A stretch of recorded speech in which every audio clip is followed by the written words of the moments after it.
नमस्कार दोस्तों, स्वागत है आपका जतिन टेक एकेडमी में।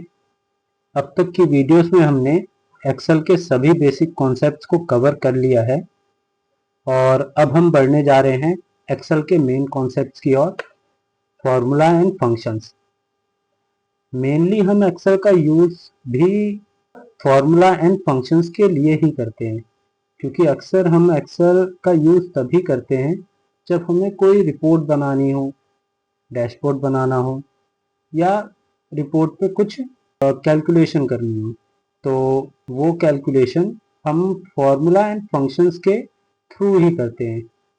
तो आइए सबसे पहले इसमें क्या डिफरेंस होता है इसे जानते हैं।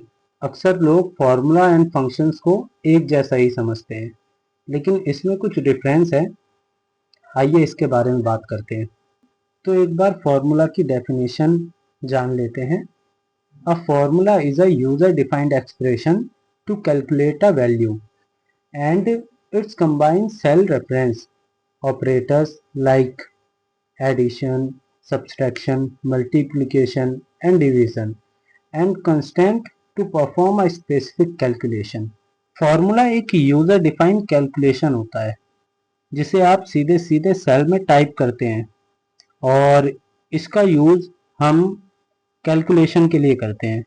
जैसे कोई भी ऑपरेशन हो गया, like addition, subtraction, multiplication and division, ये सभी कैलकुलेशन हम फार्मूला के थ्रू इजीली कर सकते हैं। आइए एक एग्जांपल से समझते हैं। तो फार्मूले का यूज आप दो तरीके से कर सकते हैं। सबसे पहले आप इसमें कोई भी वैल्यू डाल सकते हैं। सबसे पहले आप इसमें सिंपली कोई भी वैल्यू डाल सकते हैं जिसका आपको एडिशन या सब्ट्रैक्शन चाहिए हो। जैसे मैं एग्जांपल के लिए 20 प्लस 10 ये वैल्यू इसमें एंटर करता हूँ। तो देखिए एडिशन होके मुझे ये आउटपुट में यहाँ पे वैल्यू शो हो रही है। तो देखिए ये फॉर्मूला भी बता रहा है कि फॉर्मूला क्या है। A formula is a user defined expression. और यूजर डिफाइंड एक्सप्रेशन का क्या मतलब है कि यूजर ने खुद से डिफाइन किया है एक फॉर्मूले को। जैसे ये मैंने अपने अकॉर्डिंग बनाया है इस फॉर्मूले को। अब देखिए फॉर्मूले की डेफिनेशन क्या कहती है। A formula is a user defined expression. अब यूजर डिफाइंड एक्सप्रेशन का क्या मतलब है। A user defined expression is, user defined expression मतलब जो यूजर अपने अकॉर्डिंग किसी भी फॉर्मूला को डिफाइन करता है, कस्टमाइज करता है, वही यूजर डिफाइंड फॉर्मूला कहलाता है। तो जैसे मेरी रिक्वायरमेंट थी, मैंने इसमें 20 प्लस 10 किया और इसका आउटपुट मुझे यहाँ पे शो हो रहा है। तो सिंपली ये एक सिंपल सा फॉर्मूला हो गया जो कि मैंने अपने अकॉर्डिंग इसे डिफाइन किया। अब इसमें मैं सिंपल वैल्यूज भी डाल सकता हूँ, या अब मैं इसमें रेफरेंस भी ले सकता हूँ किसी सेल का।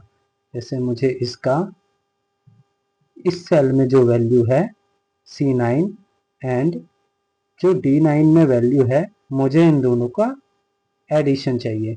तो देखिए यहाँ पे इसकी वैल्यू सम होके शो हो रही है। अब इसमें और इसमें फर्क क्या है। तो जो हम सेल में इस तरीके से वैल्यू डालते हैं, तो ये कभी भी हम अगर चेंज करना चाहें तो ये चेंज नहीं हो सकती है। अब देखिए यहाँ पे जो वैल्यू मैंने एंटर कर रखी है वो मुझे इस सेल में, इसमें क्या है, ये रेफरेंस पे काम करता है। अब मैं यहाँ पे कोई भी वैल्यू डालूंगा तो ये इसके अकॉर्डिंग चेंज होगा। मैंने यहाँ डाला तो ये इसके अकॉर्डिंग चेंज होता रहेगा। ये किस वजह से हो रहा है, क्योंकि इसने इसका रेफरेंस ले रखा है, ये इसके रेफरेंस सेल पे काम कर रहा है। तो इसी तरीके से हम इसमें सारी चीज़ें कर सकते हैं। हम चाहें तो इसका, इन दोनों वैल्यूज़ का सब्सट्रैक्शन भी ले सकते हैं, और इन्हीं दोनों वैल्यू का मल्टीप्लिकेशन भी ले सकते हैं, और इन्हीं दोनों वैल्यूज़ का डिवीज़न भी ले सकते हैं। तो इस तरीके से हम फॉर्मूले का यूज़ कर सकते हैं। तो चलिए अब हम बढ़ते हैं फंक्शन की ओर कि फंक्शन कैसे वर्क करता है। सबसे पहले इसकी डेफिनेशन के बारे में बात करते हैं। A function is a predefined calculation in Excel design to perform a specific task. Function जो है वो प्री डिफाइंड कैलकुलेशन करता है एक्सेल में। जैसे यहाँ पे हमने जो फॉर्मूला यूज किया वो यूजर डिफाइंड था कि हम अपने अकॉर्डिंग कोई भी ऑपरेटर इसमें यूज कर रहे हैं और अपने अकॉर्डिंग कोई भी एक एक्सप्रेशन यूज करके फॉर्मूला को क्रिएट कर रहे हैं। अब फॉर्मूला जो होता है वो यूजर डिफाइन होता है। जैसे आपको कोई भी ऑपरेटर यूज करना है इसमें फॉर्मूला में, तो आप अपने अकॉर्डिंग इसमें सम कर सकते हैं। जैसे मैंने 40 + 10 किया तो इसका आउटपुट 50 आया। अब इसी में मैं कुछ और भी कर सकता हूँ। जो 50 आया उसमें से मुझे 20 माइनस करना है, तो अब देखिए 50 माइनस 20 हो गया, 30 आ गया आउटपुट। तो ये जो है ये यूजर डिफाइंड है। लेकिन जो फंक्शंस होते हैं वो प्री डिफाइंड होते हैं, मतलब वो पहले से ही एक्सेल में प्री डिफाइंड है। It's design to perform a specific task, कि जिस काम के लिए उस फंक्शन को बनाया गया है वो वही स्पेसिफिकली टास्क परफॉर्म करेगा। उसके अलावा वो कोई भी टास्क परफॉर्म नहीं कर सकता। अब आइए एक एग्जांपल से समझते हैं। जैसे हमारे पास एक डेटा सेट है, मैं एक डेटा सेट बना लेता हूँ पहले। जैसे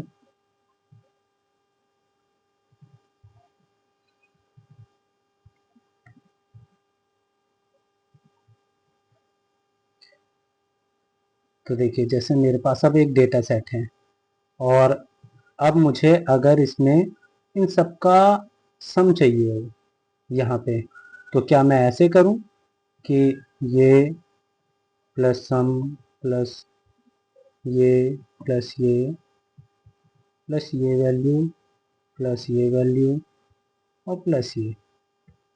तो अगर मैं इस तरीके से ये करता हूँ तो चलिए अभी यहाँ तो फिर भी अभी यहाँ पर तो फिर भी मतलब 6 ही सेल हैं इसमें ऐड करने के लिए। अगर ये 60 होते, 600 होते या 6000 होते तो हम पूरे दिन बस सेल का रेफरेंस ही ले रहे होते। तो हमारे जो टास्क को है, देखिए सेकंड यहाँ जो सेकंड डेफिनेशन है, function simplify the complex calculation by providing built in operations. तो अब देखिए अगर मैं इसे फंक्शन के थ्रू करता हूँ तो देखिए ये कैसे होता है। एडिशन करने के लिए एक्सेल में एक फंक्शन है सम नाम का। अब देखिए जैसे ही मैं इस फंक्शन पे क्लिक करता हूँ, अब देखिए यहाँ पे ये नंबर्स मांग रहा है कि आपको किसका सम चाहिए। अब सीधे मैंने यहाँ पे एक पूरा रेंज ले लिया और अब मैंने इसे ब्रैकेट को क्लोज किया और अब मैंने जैसे ही एंटर किया तो देखिए सेम आउटपुट आ रहा है, यहाँ भी 81 और यहाँ भी 81। लेकिन इस टास्क को परफॉर्म करने में हमें कितना टाइम लगा था, और ये टास्क हमारा विद इन अ सेकेंड ही हो गया था। तो इसलिए फंक्शन जो है हमारी कैलकुलेशन को बहुत हद तक इजी सिंप्लीफाई करता है और हमारा टाइम भी सेव करता है। अब इसी रेंज को मैं नीचे तक अगर ड्रैग कर देता हूँ तो देखिए सारी चीज़ें आ रही हैं। सबका सम होके कुछ ही सेकंड में सबका सम होके हमारे सामने आउटपुट इसका आ चुका है। अब जो इसकी थर्ड डेफिनेशन है वो भी एक बार देख लेते हैं। Functions often required arguments in input placed inside parenthesis. देखिए इसका क्या मतलब है। जैसे हम कोई भी फंक्शन यहाँ पे अप्लाई करते हैं, जैसे मैंने यहाँ सम अप्लाई किया तो देखिए यहाँ पे हमसे कुछ आर्गुमेंट मांग रहा है, यहाँ पे नंबर। तो यहाँ पे देखिए जो भी इस तरीके से आ रहा है आपका, जैसे नंबर 1, तो यहाँ पे अगर मैं कोई भी वैल्यू लेता हूँ तो हमें एक आर्गुमेंट यहाँ पे पास करना ही पड़ेगा। लेकिन देखिए जैसे मैं यहाँ पे कॉमा लगाने के बाद यहाँ दूसरे आर्गुमेंट पे जाता हूँ तो जो भी स्क्वायर ब्रैकेट में आर्गुमेंट्स होते हैं वो हमेशा ऑप्शनल होते हैं, कि आप अगर जो भी स्क्वायर ब्रैकेट में आर्गुमेंट्स होते हैं वो हमेशा ऑप्शनल होते हैं। मतलब अगर हम उसे पास नहीं भी करेंगे तो उससे हमारे फंक्शंस पे कोई भी इफेक्ट नहीं पड़ेगा। लेकिन अगर हम पहला ही आर्गुमेंट नहीं देंगे जो कि मैंडेटरी है तो हमारा फंक्शन काम नहीं करेगा। देखिए अब ये एरर आ रहा है, लेकिन अगर मैं यहीं पे पहला आर्गुमेंट दे देता हूं तो देखिए अब यहाँ पे वैल्यू आ रही है। अब ऐसा क्यों हो रहा है, देखिए हम सबसे पहले इसे समझते हैं कि ये क्या कहना चाह रहा है। ये बेसिकली ये फंक्शन एडिशन का काम करता है। हमारी जो भी वैल्यू होगी, वैल्यू रेंज होगी, उसको सम करके देगा। तो सम करने के लिए इसे एक आर्गुमेंट तो चाहिए ही होगा, मतलब कोई भी एक नंबर तो चाहिए ही होगा सम के लिए। तो इसलिए ये फर्स्ट आर्गुमेंट हमेशा मांगता ही मांगता है। और सेकंड आर्गुमेंट अगर नहीं भी देंगे आप तो कोई इशू नहीं है, वो पहले ही आर्गुमेंट को एज अ सम आपको वैल्यू आउटपुट में दे देगा। लेकिन हम मेनली मल्टीपल आर्गुमेंट्स पे काम करेंगे। हम जो अक्सर फंक्शंस एक्सेल में यूज करते हैं वो विथ मल्टीपल आर्गुमेंट्स होते हैं। अब देखिए एक्सेल में थ्री टाइप ऑफ अब देखिए एक्सेल में थ्री टाइप्स ऑफ फंक्शंस होते हैं। फंक्शंस लिख देता हूं, functions with zero arguments,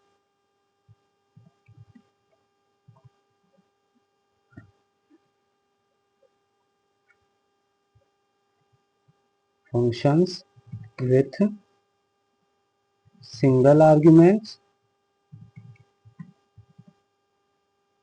and last जो है फंक्शन विथ मैनी आर्ग्यूमेंट्स। तीनों फंक्शन में एक एक करके डिफाइन कर देता हूं आपको। देखिए जो जीरो आर्गुमेंट का फंक्शन होता है वो कौन सा फंक्शन है, देखिए जैसे अगर मुझे आज की डेट लेनी है इसमें, तो मैं अगर ऐसे प्रेस करता हूँ इसमें टुडे, तो इसमें देखिए इसमें मुझे कोई भी आर्गुमेंट देने की ज़रूरत नहीं है, ना ही इसमें शो हो रहा है। अब टुडे ये क्या बताएगा, इसमें टुडे में ये हमेशा आपके सिस्टम के अकॉर्डिंग जो भी आपके सिस्टम में डेट होगी आज की, वो डेट इसमें शो करेगा। देखिए टुडे आज की डेट ये इसमें शो कर रहा है।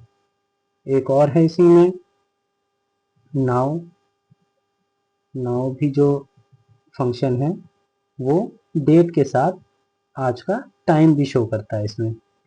तो सेकंड फंक्शन के बारे में जानते हैं, फंक्शन विथ सिंगल आर्गुमेंट। अब सिंगल आर्गुमेंट में क्या है, देखिए जैसे मैंने सम को ही बताया आपको, सम में आपको एक आर्गुमेंट तो देना ही होगा। तो ये सिंगल आर्गुमेंट का एग्जांपल है कि आपको एक आर्गुमेंट तो देना ही होगा, अदरवाइज वो वर्क नहीं करेगा। अब जो लास्ट फंक्शन है वो फंक्शन विथ मैनी आर्गुमेंट्स है। तो मैनी आर्गुमेंट्स में कौन कौन से आते हैं, इसमें सबसे ज़्यादा हम जो यूज़ करते हैं फंक्शंस को वो एक्सेल में फंक्शंस विथ मैनी आर्गुमेंट्स ही होते हैं। अब देखिए एक एग्जांपल मैं वी लुकअप का ले लेता हूँ। आपने सुना होगा कि सबसे ज़्यादा एक्सेल में वी लुकअप ही यूज़ करते हैं। तो इसमें देखिए सबसे पहले क्या मांग रहा है, आपसे लुकअप वैल्यू मांग रहा है, फिर टेबल एरे मांग रहा है, फिर कॉलम इंडेक्स नंबर मांग रहा है, फिर रेंज लुकअप मांग रहा है। ये यहाँ पे ऑप्शनल है, लेकिन ये इसमें हम दे सकते हैं। तो ये मेन्यू आर्गुमेंट्स का वो है। इसी के साथ कई सारे हैं, मैच है, मतलब मोस्टली जो आपको इसमें फंक्शंस मिलेंगे वो फंक्शंस विथ मेन्यू आर्गुमेंट ही हम इसमें यूज़ करते हैं। तो आज की वीडियो में हमने फॉर्मूला एंड फंक्शंस के बीच में क्या डिफरेंस होता है इसके बारे में जाना। अब नेक्स्ट वीडियो से हम सभी फंक्शंस को कवर करना शुरू करेंगे। अब तक हमने सारे बेसिक कॉन्सेप्ट्स कवर कर लिए हैं और आई होप आपको सब समझ में आया होगा अच्छे से। तो अब से हम नेक्स्ट क्लास से अब हम एडवांस एक्सेल की तरफ बढ़ना शुरू कर देंगे, क्योंकि अब हम मेनली फंक्शंस को स्टार्ट करने जा रहे हैं। नेक्स्ट वीडियो से।